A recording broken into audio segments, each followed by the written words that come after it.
Story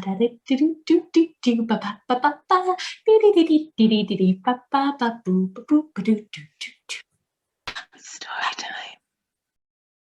Hey everyone. Oh. Hey, how are you? I'm alright. How are you doing?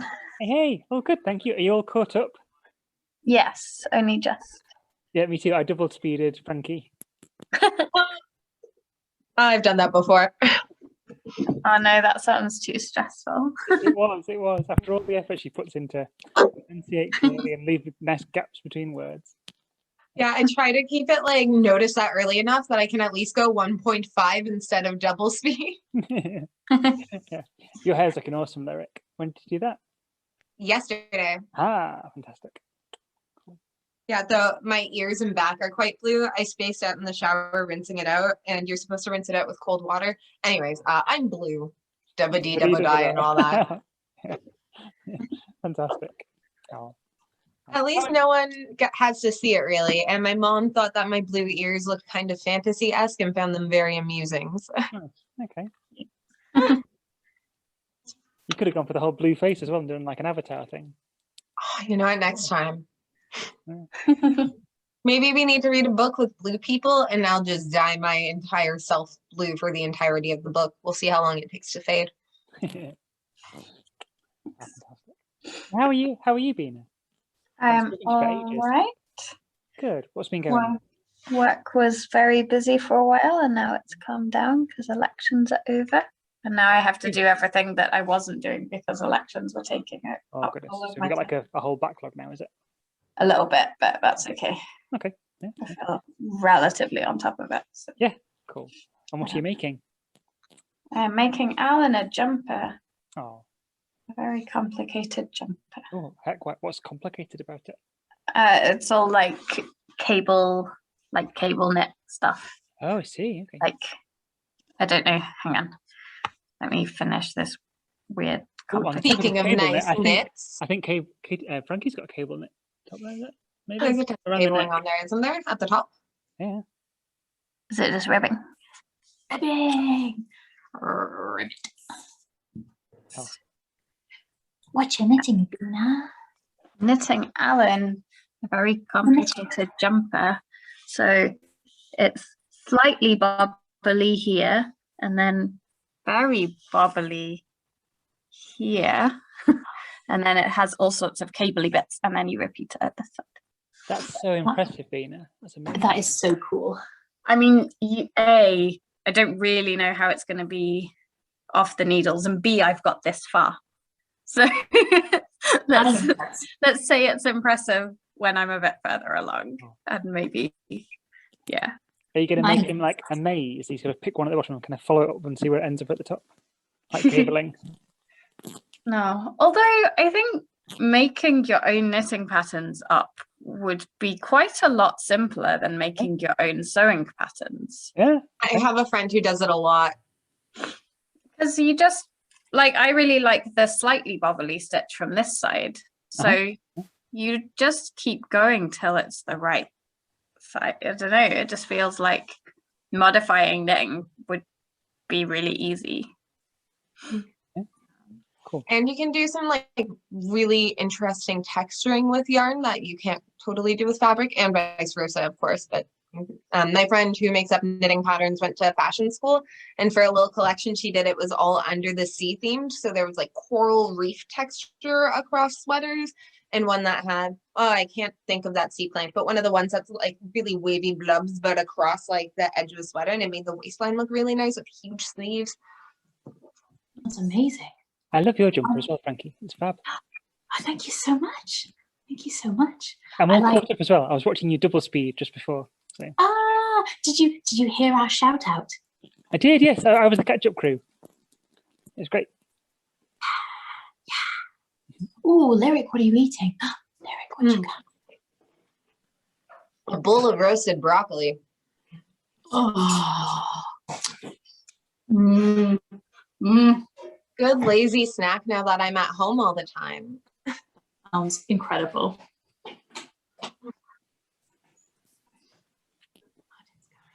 Oh, okay. I tempura'd an egg tonight, tempura and egg. How was that? Nice, actually. It was the first time I'd ever done it. I think I could have let it go crispier. I think I probably could have cooked it for a bit longer and maybe at a bit higher temperature. But I was like, I didn't want to kind of overcook the egg. But it was nice and satisfying. I think I'm going to do it again. What's the like- process?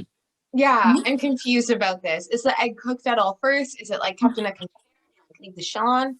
I soft boiled it and then like dusted it in corn flour and then dipped it in the tempura batter and then into the hot oil.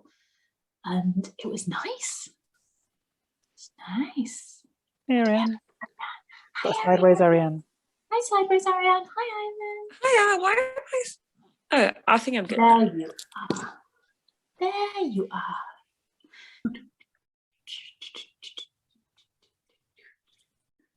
How are you, Mike? I'm good, thank you very much. Had a bit of a disaster last night, that's why I wasn't here. I accidentally sent 2,400 emails to people that shouldn't have got them. So that was fun. Oh no. What a So- nightmare. I know, it's all good, it's all fine, but there we go. So I was a bit panicky last night. Oh, sweetie. You got it all. Are you all sorted now? We're all fine now, yes, yeah. It's all good, all under control, all fixed. Yay. And now it's the weekend. Yay! Anybody got any fun weekend plans? Mother's Day Sunday, so going round, well, Oh, yeah. Mum's coming to sisters and then I'm going to there, and yeah, that'd be nice. Then Bubble Friend on Sunday night, that'd be nice. I'm getting cooked a meal, Ooh. be nice. And of course, poetry time. Who's posting it this time? Is it Lyric? Is it you this time? No, I think it's Kim. Ah, okay, cool. Yes, but it is beginnings and endings, and I've had hard things going on lately, and I've written stuff for it. So, Ooh, and it's fantastic. not all completely depressing stuff.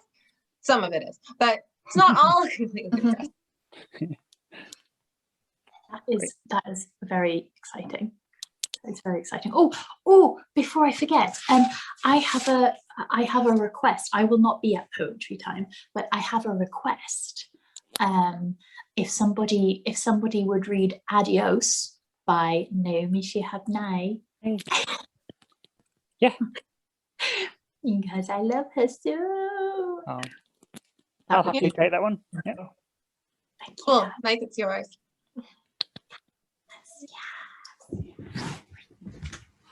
We Oh, are and- reforming our bubble tomorrow, so I'm excited about that. Not lovely. We're reforming our bubble, so I'm going to see Jen and Nev for the first time Ah, since before Christmas, when we unformed our bubble to have a safe Christmas, Oh. and then didn't reform our bubble because everything seemed quite terrible. But yeah, none of us are like none of us are going anywhere. Like Neville's not at work. I'm in this room for work. Jen's just at home, so it'll be That's really so nice. lovely. Oh, I'm so glad. Will you give them a big hug from me and from us? I can do that. Oh, so big, such a big hug. Frankie, is Well- it your moving weekend this weekend, or is that next week? So that's next weekend. So Ah. this is my last weekend in Edinburgh. Ah, fab. So and then I will be heading down heading down to Durham on Friday and breaking the journey there, and then down to Bristol on Saturday. Yay, Bristol! So Yay, excited. Bristol! I'm so excited. I'm so excited. Hi, Kate. Hi, Kate. It's really nice when the people I like seem to like congregate to living in the same cities, so it's easier to just go to a couple places and stay for longer. I mean, it would be easier if they all moved to Glasgow, though, right? Like, I mean, I wouldn't complain about that. We're just going and regrouping down country so that we can then this snowball can gather Zach into its embrace, and then we can roll back up. I can deal with that. That's unacceptable. Oh my god, I'm so excited. I'm so Whereabouts excited. in Bristol are you Back moving? for you. What's that? Whereabouts in Bristol are you moving? So I will be moving in partially with Zach, who lives in Bishopston, and partially with Martin in a flat that we have yet to find. So we are in the process of flat hunting. We've got a viewing arranged, not this Monday, but next Monday. So once I'm actually down there, we've got a viewing arranged on a nice looking flat, and we're checking every day. So it's all a little bit but very exciting. Cool. Exciting! I'm so excited. Oh, y'all, I'm so excited. Oh. You're gonna be so loved up. It's gonna be ridiculous. It's gonna be disgusting, is what it is. I'm gonna alienate everybody I know. Like people will be like turning the hose on me in the street just because I'll be like stinking of happiness. It's gonna be horrible. Everyone vegan, lactose intolerant, and diabetic at Storytime is just gonna start getting sick. Yeah, exactly. Oh, it's gonna be so good. I'm so happy for you.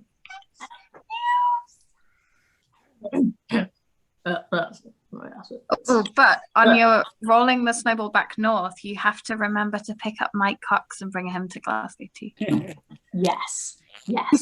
Well, we'll the snowball, the Storytime snowball will have a lot of momentum by that. I'll just get drawn in. How far is Manchester from Newcastle? Because then should we get Jonathan on the way as well? Like About 2 hours. our whole way. Yeah, we can like bounce off Manchester, rebound, and kind of veer off that way up the country, and like skim up the coast. And Maybe we can then get enough momentum that we can even jump the channel. yes. Yeah, can you do a detour by the south of France? Yeah, that sounds great. I will definitely do that.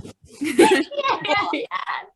Let's I'll all work go on to making Italy. friends. Let's all go to Tuscany. Ooh. Let's all go to Tuscany. Oh, It has been a while. we don't have a game. Frankie, it's been story time for a whole It has. Oh no. Did we miss story time? Oh dear. Try again on Monday. How Okay, dare you? Where's the window? Okay. So, are you ready? We'll do a very quick theme tune. Ba ba ba ba da ba. Story time. Yeah. Yay. Okay. I'm really impressed by this. Oh, I'm so sorry. I literally just cut somebody off in the middle of speaking, like a bad lady. I'm sorry about that. Now.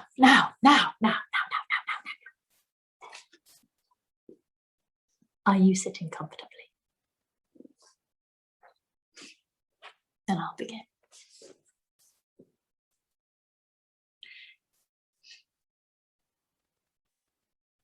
Dante seems to wither in his chair. In spite of the fact that I'm still ready to wring his scrawny neck, I can't help but feel a bit bad for the poor lad. 1 minute he's working himself up to put his lily-white hands down a girl's dress for likely the first time in his life, and the next he's facing down an inquisition from said girl whose dress he was about to reach down. Yes, I suppose. Start with this, I say. What's in the Passeggio box? Dante does not look as though he was prepared to start there. That's a very large question. It's a very small box, so it can't be that large, I reply. Is it a Lazarus key? Percy asks. Dante's head snaps up. How did you know about that? We saw it in... Percy glances my way, a silent apology for coughing up the truth. Your sister's correspondence. I snatch a letter off the desk and hold it up like evidence presented at a trial. Felicity gives me a pronounced eye roll. The Lazarus key is, it's not. Dante rubs his temples with his fingers, then says, you read my father's book, so you know about his theories. Human panaceas. The beating heart is the only place in which a true cure-all can be created. He was trying to make one, Felicity says. Yes. Dante coughs, then casts an eye at the fireplace. I'll take some of that tea if you're offering. You don't want any, Percy says. Did it work? Felicity asks. It didn't quite. It performed the experiment, but it didn't. It went wrong. It was tried upon. Dante swallows hard, his Adam's apple making a great hurtle up his neck. My mother. Our mother. She volunteered, he adds. They were both alchemists and they wrote the book. It was hers too. She couldn't put her name on it as she's, well, a woman. He trips on that word, his eyes darting to Felicity. And I wonder if he's considering whether or not bringing this deception into the light is going to ruin his chances of getting his tongue in her mouth again. I nearly upend the kettle over his head. But the compound they created, it stopped her heart. So she died? Felicity asks. No, he replies. But she didn't not die either. She's stuck. Not living, not dead. With an alchemical panacea for a heart. Hope leaps like a flame inside me. It worked, I interrupt, a bit too keenly, for Felicity gives me a frown that suggests I have rather missed the point. Dante nods. The panacea was created, so, well, yes. So why hasn't it been used, I ask. Why didn't he make more? Because she had to give her life for it, Dante replies, looking a bit shocked I had to ask. It's horrid cost. Where is she now? Percy asks. She's buried, or entombed, rather. My father, before he was arrested, he knew they were coming for him and he wouldn't be able to protect her any longer. So he had her locked up where no one could get to the heart. The key. He picks up the puzzle box from the desk and shakes it. The sound of something fly-like rattling around inside it whispers through the room. It opens her vault. This is, without question, the spookiest thing I have ever heard. It sounds like the sort of scary story Percy and I used to tell each other when we were lads, just to see who could get the other worked up first. And where's the vault? I ask. I'm ready to leap to my feet and sprint to some cemetery on the other side of the city as soon as he names the place, even though it's the dead of night and we don't actually have the key we need to open her tomb. I pry the damn thing open with nothing but my bare hands and sheer determination. Is it in Venice? Percy asks.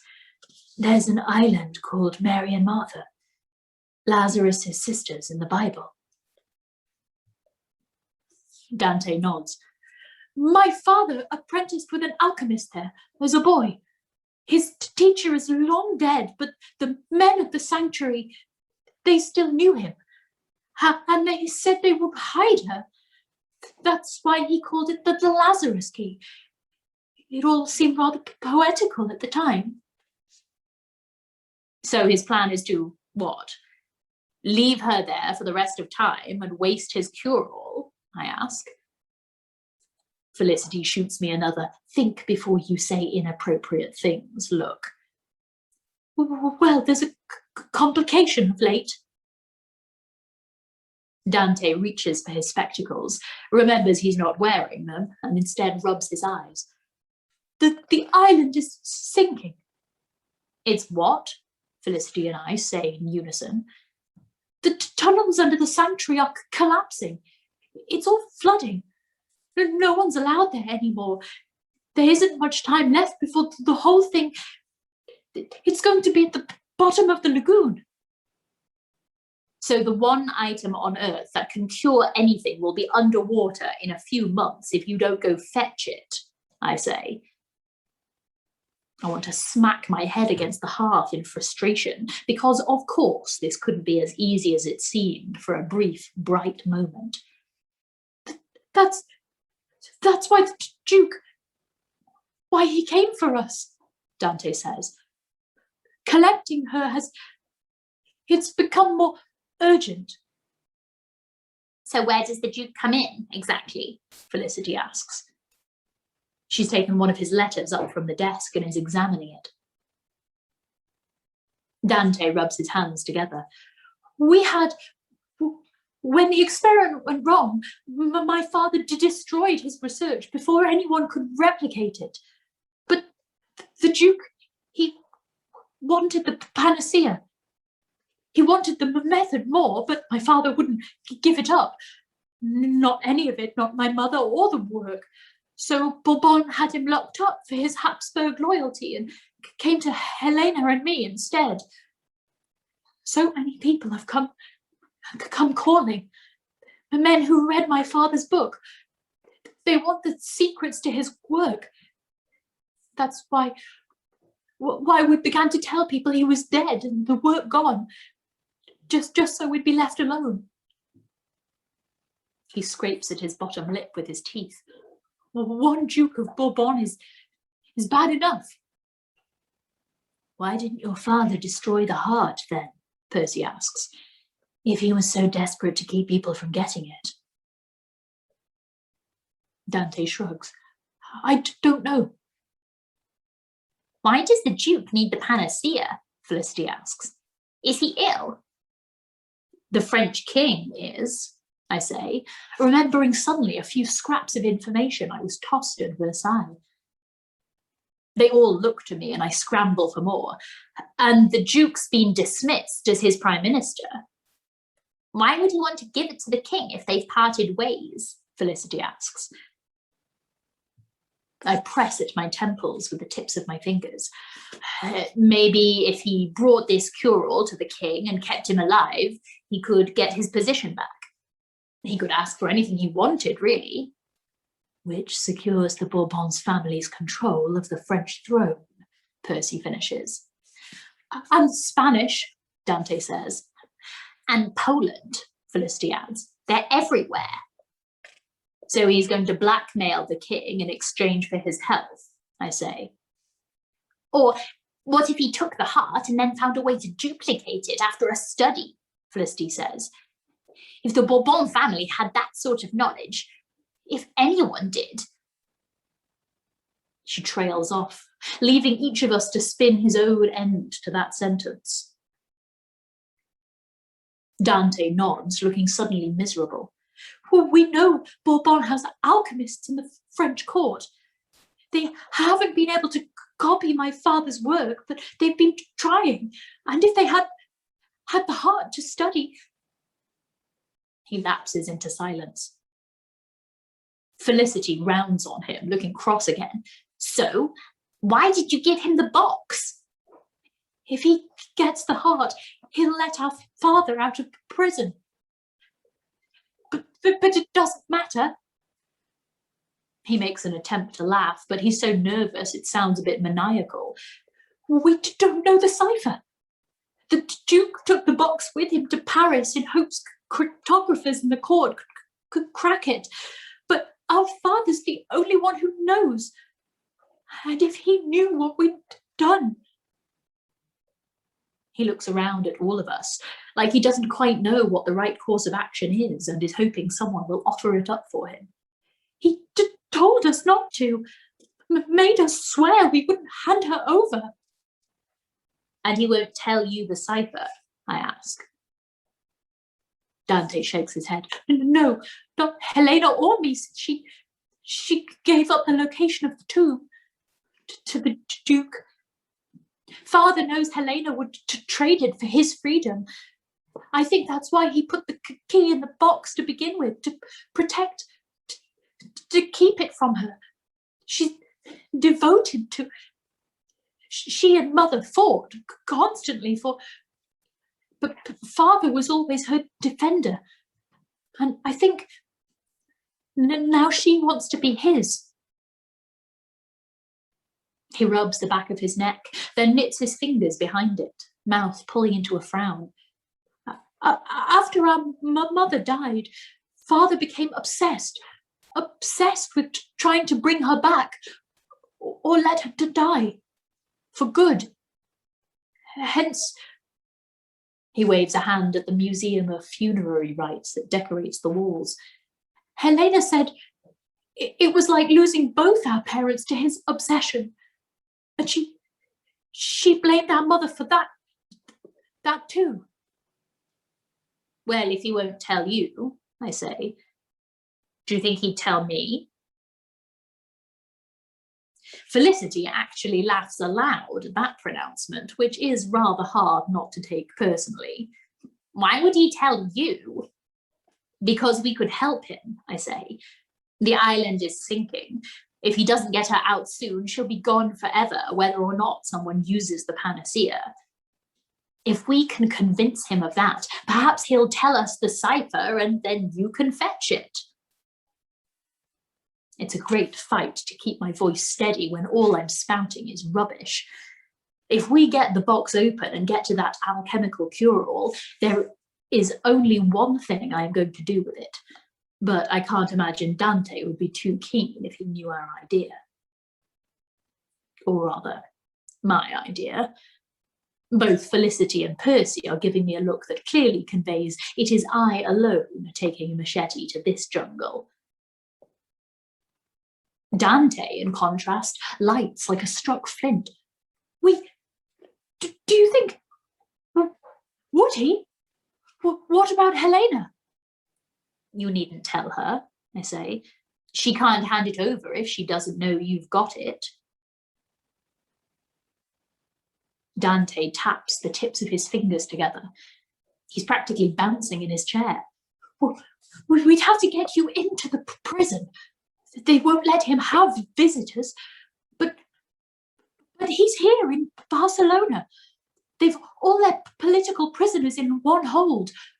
Could you do that? For me? So we get the cipher and then we leave here, Felicity interrupts, at once. This is getting dangerous. Yes, Percy says, and I nod. If there's an alchemical treatment in Venice, or better still, an honest-to-God cure that can rid him of this forever and knock Holland permanently off the docket, I want to be out of here and on the road as quick as possible. From the street outside, there's the clatter of a carriage pulling up to the walk. Felicity twitches the drapes open and peers out. Helena, she says. Dante scrambles, his foot catching a pewter cross hanging from one of the drawers and wrenching it out of place. You mustn't tell her what I've said, or that we're going to see my father. She'd murder me. I'm not sure if that's literal murder or figurative. He looks terrified enough that it could be either. The front door opens, and a moment later the study follows. Helena appears, a silhouette blacker than hallway darkness, like ink poured into oil. There is just enough light on her face to see that the first thing her eyes go to is the passeggio box on the desk, before she looks at each of us in turn. You're all here, she says. None of us seems keen to offer an explanation, so Percy steps up. I was feeling ill, he says, and I expect he'll launch into a good lie as to why this mysterious affliction required the entirety of our... except for Helena to accompany him home. But that's all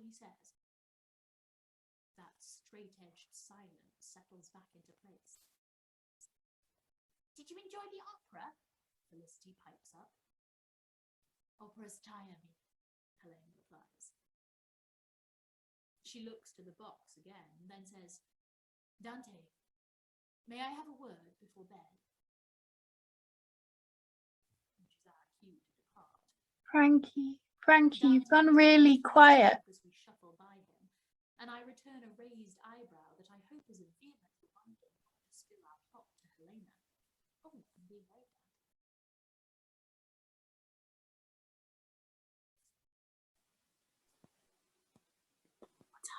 Your microphone's gone very quiet. Oh, you've all gone Well, very quiet. That's back now. Oh, that's so bizarre. It muted itself without me touching it. Mm. When did you hear up to? Yeah, we missed quite a bit actually. Oh no. What was the last thing that you heard?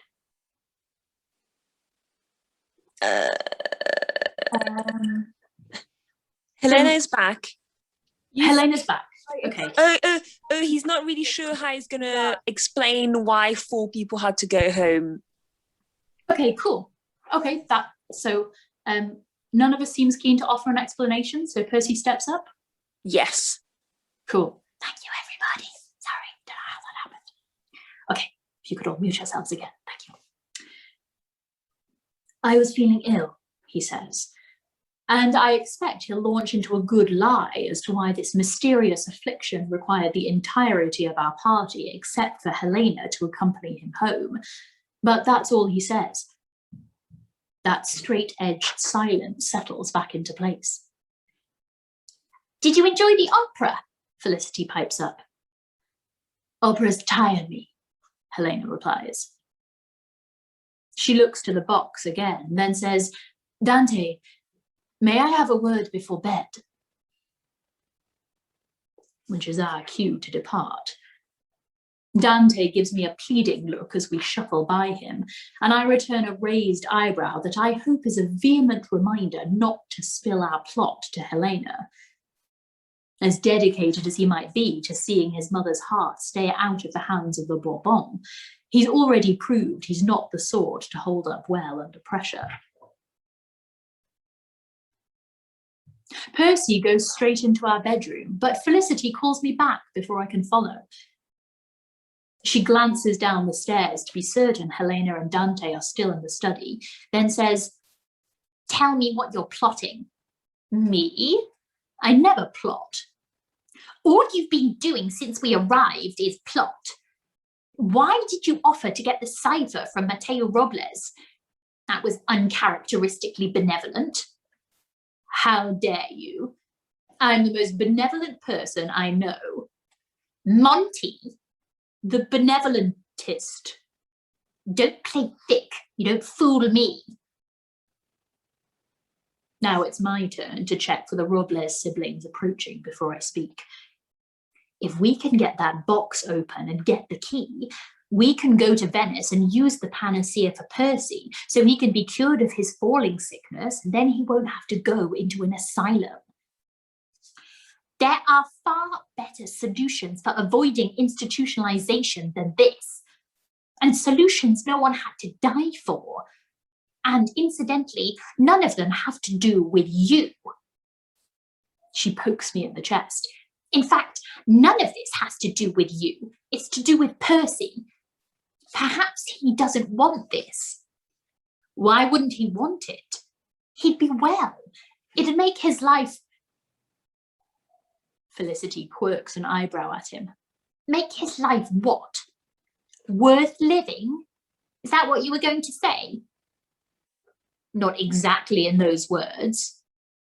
Asylum aside, I think he seems quite fine as he is. But he's not, but he is. He's been ill for 2 years and you didn't know because life goes on. He's found a way. But I'm floundering. But he's going to Holland, but I don't know how to help him if not for this. But perhaps he can handle it, but I don't think I can. We should still speak to Matteo Robles. Even if we can't for Percy, I think we could help someone. Yes, someone. So we'll go see him tomorrow. And then we need to leave here. Whether to Venice or back to Marseille to find our company, we need to go. We're getting in too deep. She starts up the stairs, but I call after her. So, you and Dante?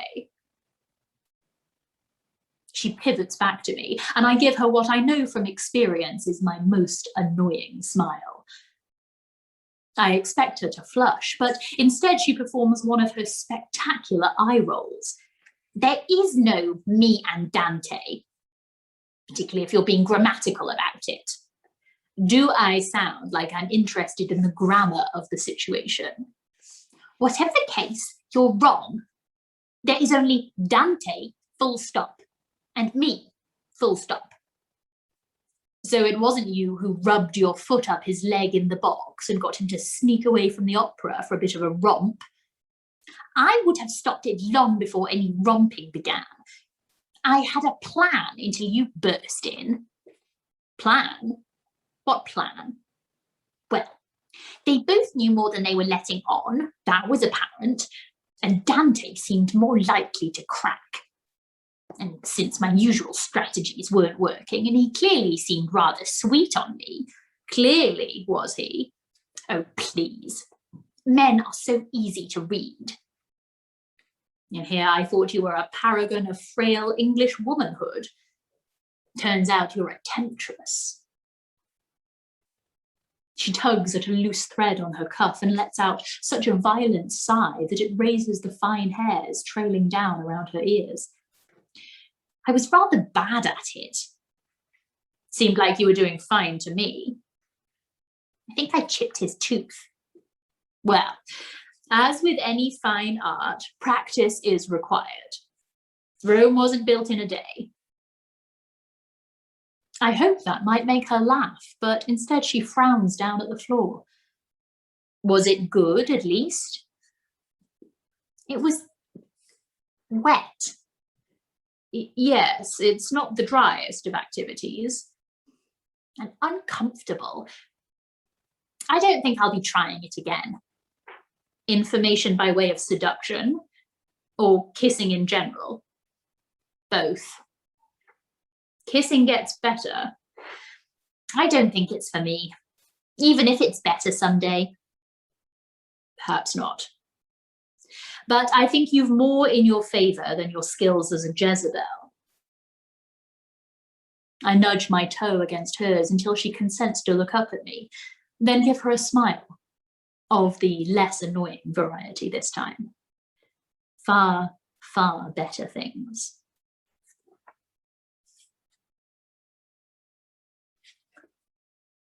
"19. I hardly sleep that night in anticipation of our planned felony. I'm up beastly early, though we don't leave until mid-afternoon, when Helena goes out to pay calls and we can slip away undetected. We walk for nearly an hour in the oppressive heat, our clothes suctioned to us with sweat before we've left the yard. Dante leads the way through the Barry Gothic and down the tree-lined mall that saws the city in half.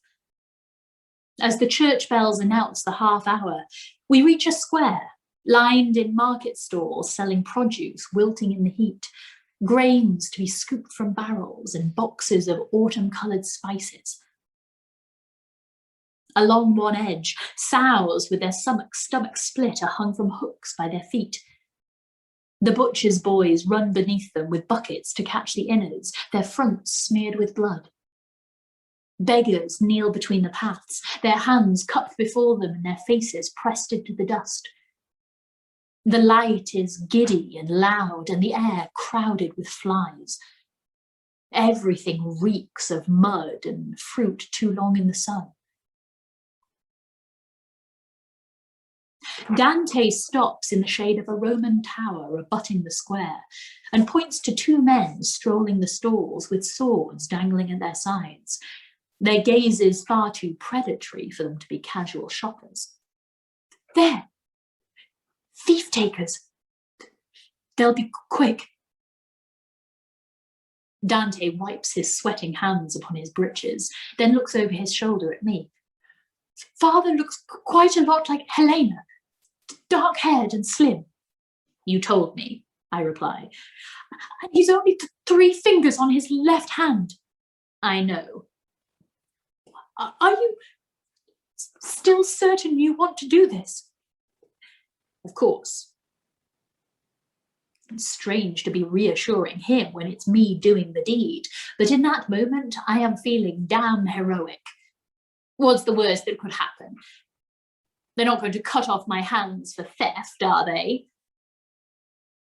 No, Dante says, with just a bit too much of a pause. A tremor of nerves cracks through that damned heroism. We'll give you an hour, Felicity says. Then we'll come. And you're certain they'll let me out without my standing before a court? The jailers aren't compensated, Dante replies. They'll take a bribe. He reaches into his pocket, the same artificial gesture he's been repeating every few seconds, as if to check that his money hasn't disintegrated. And you're certain they'll take me to the same place as your father, I ask. It's hard to... Yes? Dante twists his hands before him. They'll take you close by, and it's the nearest to here. And if he isn't there, you'll know soon enough, Felicity interrupts. Now, if you don't move quick, those men are going to be occupied by an actual crime. Get along, Monty. Stoic Felicity is nearly as irritating as anxious Dante. I look to Percy, hoping he'll offer a comfortable middle ground of confident concern, but his face is unreadable as he watches the thief-takers prowl the square. One of them stops to nudge the tin cup of a beggar with his toe. Well, I'll see you all on the other side. I tug on the edges of my coat, then start toward the nearest market store. Wait. Percy's hand closes around my wrist, and when I turn back, his face is very serious. Felicity makes a rather obnoxious show of looking away from us. Please be careful. I'm always careful, my darling. No, Monty, I mean it. Don't do anything stupid. I'll try my best. Percy leans in suddenly, and I think he's going to tell me something in confidence. But instead he touches his lips to my cheek, so light and fast I doubt it happened as soon as he steps back. Go on, Felicity hisses at me. They're moving. Percy nods me forward, his hand falling from around my wrist. And as much as I'd rather cling to him and demand he kiss my cheek again so I can turn my head and he'll meet my mouth instead, I trot over to the stall at the end of the row. The lad manning it looks a few years younger than me, with spots and a bit of puppy fat clinging to his cheeks. He seems thoroughly occupied with throwing rocks at the pigeons picking in the dirt, but he glances up when I approach. I give him a smile. And then begin loading my pockets with potatoes. It is a bizarre sort of inverse thievery, as the primary goal of the thief is to avoid detection, and I'm putting rather a lot of effort into the opposite. But that mutton-headed shop boy's entire being is held in rapture by those damnable pigeons. He hasn't so much as looked up by the time my pockets are heavy with fingerlings, each the size of my thumb and all a livid purple. I let a few fall to the ground for maximum effect, but even that doesn't commandeer his attention. I'm getting short on room for more. I'm going to have to start dropping them down my trousers soon. So I make a dramatic decision and kick over the entire crate. It upends with a crash, and finally, the dafty looks up. I grab a last handful of potatoes for good measure and bolt. Stop him! Thief! I hear him shout as I sprint away, directly to where the two thief-takers are standing. I pretend to spot them, try to spin around and get away, but one of them hooks me around the neck and jerks me back. The collar of my shirt nearly tears off in his hands. The shop boy catches us up, his face bright red and his hands in fists. He stole my potatoes! The thief-taker that hasn't got his arm around my neck grabs the hem of my coat and turns the pockets inside out with 2 good shakes. The potatoes fall to the ground in a gentle violet rain. The swain yanks at my collar again, nearly lifting me off my feet. What have you to say for yourself, prig? I fold my hands in dramatic penance and adopt my best waifish eyes. Sorry, sir, I couldn't help it. It's just, there's such a pretty colour. My master will have him locked up, the shop boy shrieks. If you don't take him, I'll fetch my master. He's touched cut purses in prison himself before. He'll do it again. He knows the bailiff. Oh, no, please, sir, not the bailiff, I cry in a mocking tone. Anything to rile them. I'm rather concerned they're going to let me go with nothing but a wrist slap. And then what will have been the point of this? Your master must be a very important man to know the bailiff. Keep quiet, the second gent growls at me. He's still collecting potatoes from the pavement. He's taunting me, the shop boy cries. He's nearly come stamping his feet in rage. Come to that conclusion all by your lonesome, did you? I say with a wide smile. The boy throws one of the potatoes at me. It sails straight over my head and knocks the thief-taker holding me in the ear. His grip loosens and I start to wriggle away like I might be trying to escape. But his fellow snags me before I can get far, sacrificing his armful of potatoes to grab me by the front of my coat. I give him a wink. Easy, darling, we've only just met. He cracks me before I even realise he's raised his hand. A backhand that catches me under the jaw so hard I nearly lose my footing. My own hand flies up and clamps over the spot, same as where Percy put his lips to my skin just minutes ago. Pervert, he mutters. A familiar tremor rumbles through me beneath the surface, like a ripple resonating from my heart as it starts to climb. All at once, this feels real in a way it didn't before. It's not play acting, it's real prison and real constables and very real pain spiraling into panic inside me. I'm suddenly desperate for this man's hands to be off me, but I'm too afraid to move in case he thinks I'm trying to run and cracks me again. My muscles tremble for wanting it, wanting to pull away, be out of his reach. When I try to take a breath, it sticks in my chest like a knife. Don't fall apart, I scold myself desperately, even as I can feel myself caving. Not here, not now, do not fall apart. Don't you dare. I raise my head, and across the street I can see Percy, Dante, and Felicity. Dante's got both hands over his eyes, and Percy's standing a bit ahead of them, looking like he might sprint to my rescue if Felicity didn't have a hold of his arm. Our eyes meet. But then the gent drags me around, yanking my arms behind my back and clapping a set of manacles around them. The shop boy gives me a smug smile, his triumph bolstered by the stunned silence I've collapsed into. When I'm dragged away, he spits at the back of my head. Hold yourself together, I tell myself, over and over in time to our footsteps down the street. Hold yourself together and don't fall apart. And do not panic. And do not think about father. The march to the prison blurs.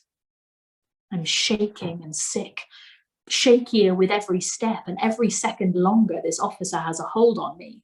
I'm crawling with the shame of being bowled over by something as small as a knock across the cheek. My breathing is short and sharp, and I can't seem to get enough of it. My lungs feel as though they're popping against my heart. The next thing I know, I'm standing in the foul-smelling courtyard of the prison, the clerk taking down my name, which it takes me 3 tries to stammer out, and informing me I'll be held until the next meeting of the General Council, where I'll stand for sentencing. I'm freed from the manacles, at least, though it's the thief-taker who cracked me that removes them, and it's hard to let him touch me.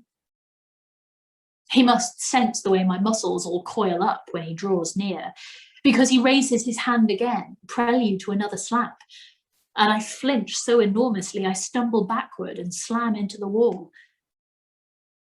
As the jailer leads me away, I hear the thief-taker laugh. A single room houses all the male prisoners. It's cramped and crowded and reeking of gents who've been unwashed for far too long. There are at least 20 of them, all looking like skeletons dug up from soft clay. Most are curled up on heaps of matted straw. A small knot are cross-legged in the centre around a set of dice that look like they were carved by fingernails and teeth. The walls are damp wood, sweating from the heat. It's so hot, it's hard to breathe. Everything smells of piss and rot. One man is standing in the corner, top heavy and weaving as he relieves himself against the wall. A few men turn in my direction when I'm shoved in. Someone wolf whistles. I stand by the door for what is probably at least a full minute, trying to remember how to breathe, and far more of a wreck than I'd hoped to be at the pinnacle of a plan of my own devising. I am so far from heroic, it's pitiful. I'm not gentlemanly or brave. I feel small and cowardly, frozen near the door and shaking like mad because I got slapped. Pathetic, says a voice in my head that sounds like my father's. Find Mateo Robles. I shove that thought to the forefront of my mind and focus on it. You're running out of time. I force myself to raise my head and look around, taking an inventory of the men. Most of them are thickly bearded, but a good number look too young to be father to the Robles siblings, and they're mostly 5-fingered, except for one of the dice players with half a pinky, and another man asleep on his back who has no arms.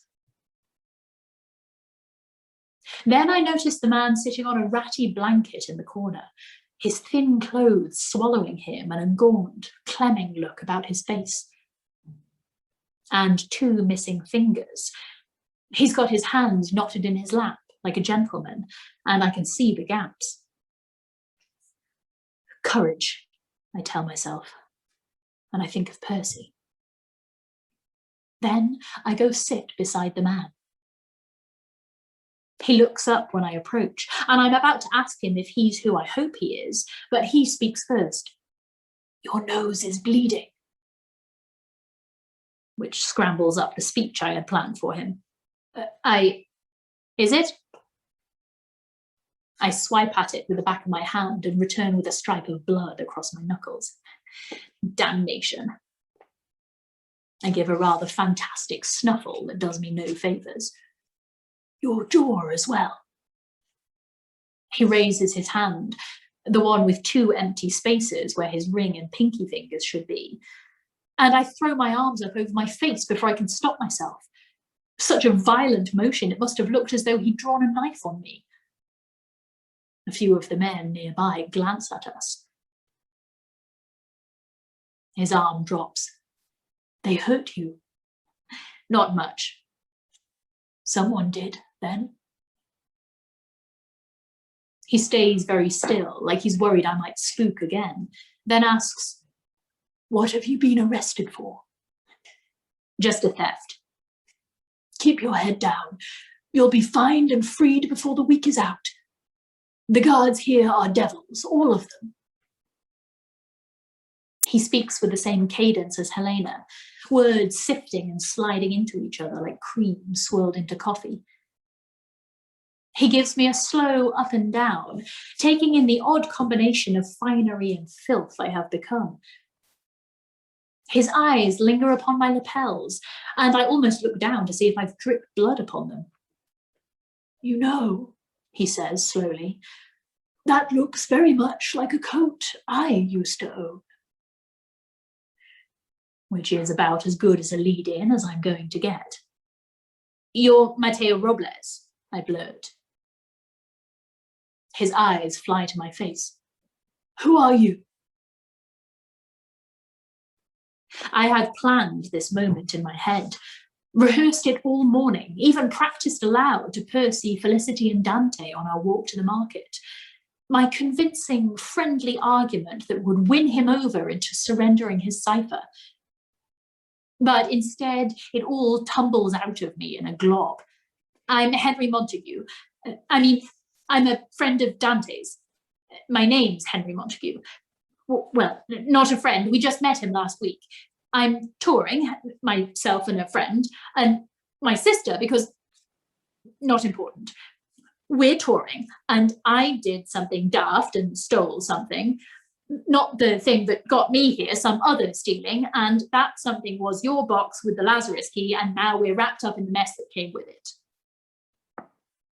Mateo blinks at me like he's a few words behind. You stole the Lazarus key from Dante? Oh, no, we returned it to Dante. I stole it from the Duke of Bourbon. Why did he have it? Your children gave it to him. His face hardens. Then he tips his head backward against the stone wall and lets out a long sigh. God damn it, Helena. Yes, I get the sense it was mostly her. Never have strong-willed children, Montague. Or at least don't allow them to adore you. Don't turn them against their mother because you think you need an ally. I'll remember that, sir. Sir? You're a gentleman. Not always. I snuffle again.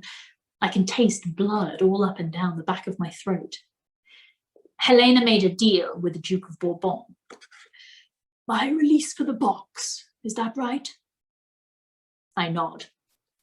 So if they gave it to him, why aren't I free to chastise them myself? Well, I think your freedom was contingent upon the Duke having access to the key. So take heart in that. He doesn't have it yet. Are you making a joke? What? Take heart? Oh, no, not intentionally. Your nose is bleeding again. I swipe at it. Mateo stares down at the blood across the back of my hand. Did Dante tell you about his mother? She's the panacea. In the tomb. Pain darts across his features, clear as glass and sharp as flint. I was not good to my wife, Montague.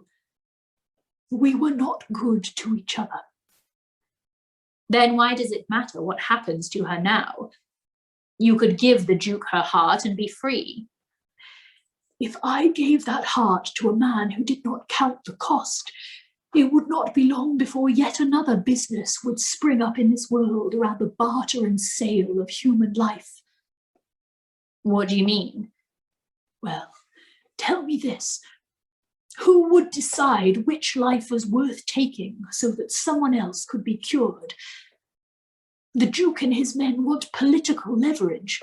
Keep their people alive, keep them in power, keep their hold on that power. And if one house has it, how long before the others want it too? With this heart in the wrong hands, imagine how many men will have to die for their kings. So why didn't you destroy it? If you knew it was a dangerous thing. I was foolish to shut her away rather than be through with it. But it was my wife and my work, and she existed, even though she didn't really exist any longer. I can't give her to any man, noble-hearted or not, because she's my wife. That's her life. He rubs the bridge of his nose with his fingers. Now there's nothing I can do about it. He laughs, humorless. But it worked, I ask. Her heart is truly a panacea. It will cure anything. If it's consumed. You mean you have to eat it? That's a sour thought, though I suppose one unsavory meal for a lifetime of health isn't a bad trade. Matteo cocks his head at me. What is your intention with my Lazarus key, Montague? If you're just a thief doing a good turn, why are you here? Which seems as good a time as any to make my offer. If you tell me how to open the box, we'll go to Venice for you. His eyes narrow in a very Helena-like way. So they've sent you to work on me? No, I swear to it. Was it Helena or the Duke himself? Or has Dante been dragged in now as well? Neither. None of them, I swear to it. We want to help you. The island where you've kept her, it's sinking. He blinks. It's what? The whole thing is collapsing. If you don't get to her soon, she's going to be sleeping at the bottom of the sea forever. You're not going anywhere for a while, but we could bring her to Barcelona if you want. Or at least take her somewhere else where she'd be protected until you could get to her. Or destroy the panacea. Whatever you want, but you're running out of time to make peace with this. He must not have known about the sinking, for his face settles into a different sort of frown. A thinking one. How do I know you aren't lying? Look, I know what it's like, I say, to feel you've failed someone completely, and that you need to make penance or peace or something for that, but you can't because you made a choice and now all that's left is feeling guilty for it. And if I could make it right, even in a way that didn't make it right at all, I'd take it in a moment. And if I can do that for you, I would. I will. Please. Let us help you. That soliloquy was not part of my rehearsed script, and I'm not entirely certain where it came from or whether it makes any difference. Matteo is drawing in the dusty prison floor with his fingers, not looking at me. That key, he says, and that heart is a tremendous thing for any man to possess. And we know the Duke will use it for ill. I'm not speaking of the Duke, he says. He's still scratching at the dust, but then he looks up at me, and it's a hard thing to hold his gaze. I'm feeling guiltier than I expected, because here I am clamped onto his weaknesses and twisting them up for my own intentions. But I don't let go. I pull the cuffs of the coat over my hands, then take it off entirely and extend it to him. Here. He doesn't take it. What's this for? It's your coat. Sorry if I don't think there's any blood on it. When he still doesn't move, I set it on the floor between us. He stares at it for a moment, then smiles. I wore that coat to both my children's christenings. It was in much better shape then. He takes the sleeve between his fingers, running them over a patch where the ribbing has frayed to nothing. Helena would always hold my hand in one of hers and my sleeve in the other, just here. Dante, you couldn't make that child hold on to you. Never wanted to be touched or held or stood too close to. But Helena wanted to be as close to me as she could. If my hands were full, she'd clutch at my legs. I didn't want to be alone. And she was always so afraid we'd leave her. She'd wake us in the middle of the night to be certain we hadn't gone. Made her mother furious. It's hard to imagine this Helena, with big eyes and baby teeth, weeping and lonely and sick with fear she might be left with her behind. But then I think of the way she's handed her mother over to the Duke, perhaps handed him the lives of hundreds of men, the fate of nations, all to have her father sleeping in the next room over again. So perhaps not hard to imagine at all. We used to run a string, Matteo says, fingers walking the stitchery upon the hem. Between her room and ours, one end knotted to her finger and the other to mine. And in the night, she could give that string a tug, and I would tug back. And then she'd know I was still there. Across the room, the prison door suddenly bangs open, and from the hallway a jailer barks, "Henry Montague!" Dear God, my time is already up. Felicity is nothing if not aggressively punctual. Please, I say to Matteo, we can help you. Montague, the jailer shouts again. He's looking around for me. Your bail has been posted. Matteo looks up at me. So help me, he says. And when I look down, he's drawn out 6 letters in the dust. A, G, C, D, A, F. That's it? That's the cipher? It's random. I almost laugh. It's not even a word. It's not random, he says. It's notes. Notes? Musical notes. It's a song. The first few notes of a melody to be played on the crystallophone. It's the song to summon back the dead. The Vanitas Vanitatum, I say. Henry Montague, the jailer shouts a 3rd time. I'll be Henry Montague, shouts one of the men over the dice, and someone else laughs. They're calling you, Matteo says.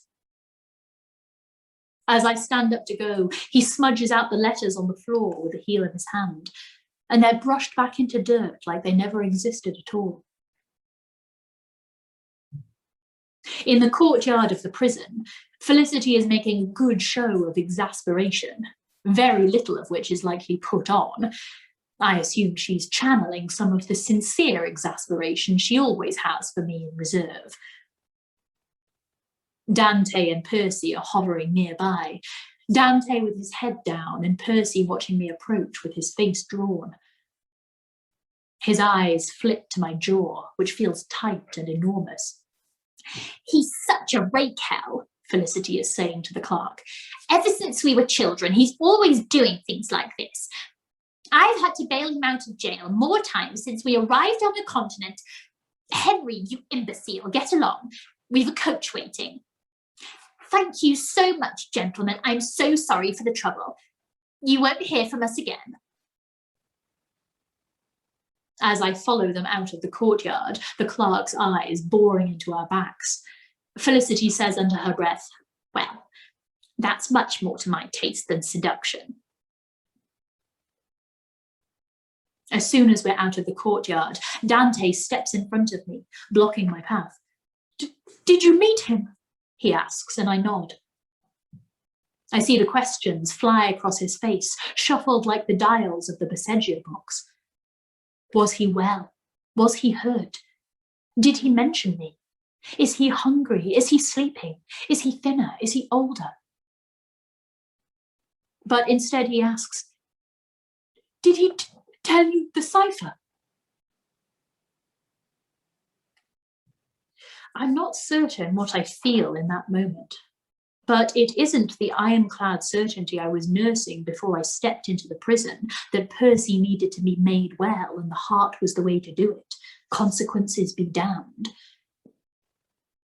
My footing is starting to slide in my own foundations, perhaps because of the way Mateo Robles spoke of his wife, or because Helena was once a small girl with a string tied to her finger, or maybe because he trusted me with those 6 letters scraped into the dust, and now I don't have a clue what I'm meant to do with them. He gambled all he had on me, the slowest pony in the race. Perhaps none of us needs it. Perhaps none of us deserves to know. But it's me, hopeless, pathetic me, who does.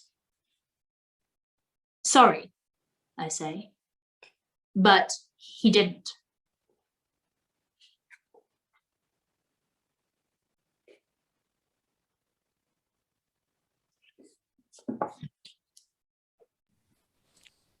Ooh. Monty's being a sneaky fucker, isn't he? Oh, Monty, is this all a little bit more complex than you had thought? Oh, Monty. Oh, Monty. I'm surprised the cipher wasn't just password. Password 1. Yeah. I mean, maybe it would have been Cipher 1 this time. Cipher, but the I is a 1. And the E is a 3. You could totally work for Yes. IT. That's all we do. So secure. Well, what do we think? We think, or I think, that you can't steal the dead lady and use her to cure Percy. It's immoral. Yeah. Sorry, Monty.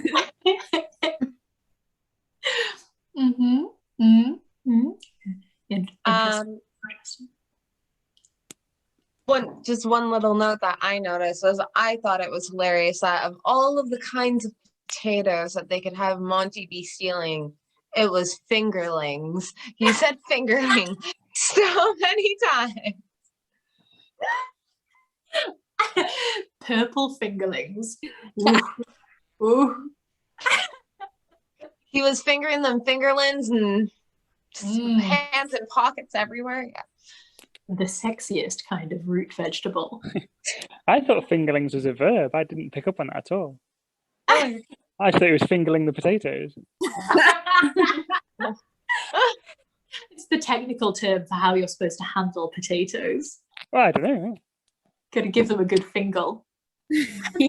Oh, I thought it was give him a good fingerling and then you're fingerlinging when you're in the process of doing Oh my it. god, the word fingerling has like lost all sense of meaning now. They're fingerlinging good. Fingerlinging good. I actually got some fingerling potatoes this morning too. Did you? Have you fingerlinged them sufficiently? Not yet. Malcolm's here. Hi, Why, Malcolm. hello there. Oh, hi there. You joined us just in time for fingerling chat. How does everybody know about the word fingerling? I didn't. No, I just walked in on the word fingerling. They're quite a like popular kind of potato grown here in the spring and summertime. They're so good. Fingerlings, I think fingerlings are like quite common, like homegrown potato as well. Yeah, I think so. I usually only find them at farmers markets in like a brief period of the spring and summer when the supermarkets get stuff locally. So for the final chapter, are we all going to have fingerlings? A potato party. Purple potato party. Purple potato party. I'm not for any kind of potato party. Any kind of potato related item is good with me. Oh God, I love a potato. Oh, what an excellent tuba. Oh, we should say goodbye to the catch-up crew. We should say goodbye to the catch-up crew. I think the catch-up crew is probably going to be quite big for this one, as we are small but perfectly formed tonight. So, catch-up crew, all of you, you beautiful people, I hope you have enjoyed this session, and let us know what you think about purple fingerlings.